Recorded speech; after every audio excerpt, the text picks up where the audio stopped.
ये तुम्हारे सामने 4 पिक्चर्स हैं स्काई की और ये चारों में कुछ-कुछ अलग है जो कि हमें बहुत कुछ बताएगा नेचर में साइंस कैसे काम करती है। तो पहली पिक्चर में देखो ये स्काई ब्लू कलर का दिख रहा है। दूसरे पिक्चर में स्काई में हमें सन भी दिख रहा है और ये भी बिल्कुल नॉर्मल है। सन हल्का-सा येलो दिखता है हमको अर्थ पर। ठीक? तीसरी पिक्चर में ये सनसेट या सनराइज के टाइम की है और इसमें देखो सन एकदम ऑरेंज या रेड कलर का दिखने लगता है। तो ऐसा क्यों होता है? और चौथी पिक्चर तो एकदम स्पेशल है क्योंकि इसमें हमें स्काई ब्लैक कलर का दिख रहा है लेकिन सन नॉर्मल वाइट कलर का है।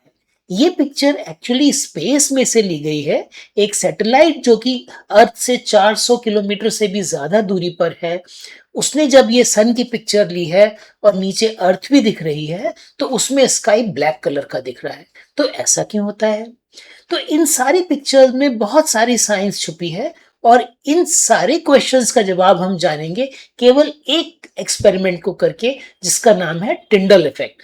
तो चलो वो एक्सपेरिमेंट करते हैं और उसके बाद हम इन चारों पिक्चर्स के कलर के जवाब ढूंढ पाएंगे। तो इसके लिए हमने यहाँ पर एक छोटे ट्रांसपेरेंट प्लास्टिक के डब्बे में पानी लिया है और यहाँ पर एक पेपर का स्क्रीन है जिसपे हम देख सकें कि लाइट किस कलर की पहुंच रही है। अब ये एक वाइट एलईडी टॉर्च हमारे पास है।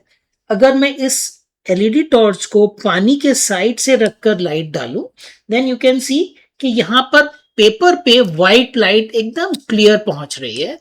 इसका मतलब पानी में कोई भी लाइट का कलर एब्जॉर्ब नहीं हो रहा है या इधर उधर फैल नहीं रहा है, राइट? तो ऑलमोस्ट सारी की सारी लाइट, सारे कलर्स की लाइट पानी से होते हुए यहां तक पहुंच रही है, राइट? अब पानी में हम ये थोड़ा डिटॉल की कुछ ड्रॉप्स डाल रहे हैं। इससे पानी में छोटे छोटे पार्टिकल्स आ जाएंगे, जैसे कि एटमॉस्फेयर में छोटे पार्टिकल्स होते हैं जिनसे कि लाइट स्कैटर हो जाती है। इसको मैं मिक्स कर देता हूं। तो अभी देखिए यहाँ पर अभी भी ऑलमोस्ट व्हाइट लाइट पेपर तक पहुंच रही है। हम थोड़ा और डिटॉल डालते हैं। अब यहाँ पर ब्लू लाइट ज्यादा स्कैटर होती हुई क्लियर दिख रही है और अब स्क्रीन तक जो लाइट आ रही है वो व्हाइट नहीं है, वो येलो कलर की हो गई है।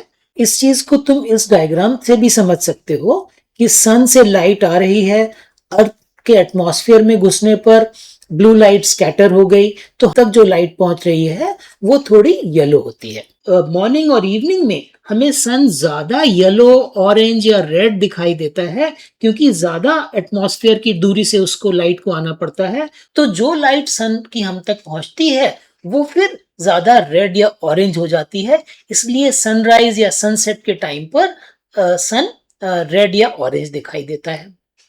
अब आते हैं हम चौथी पिक्चर पर, यानी कि स्पेस में।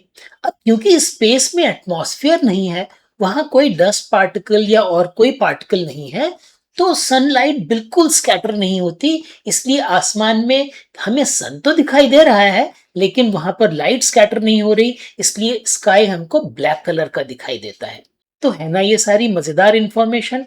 और केवल एक साइंस का एक्सपेरिमेंट जिसे कि टिंडल इफेक्ट कहते हैं, उसके द्वारा हम इन सारी चीजों को समझ सकते हैं।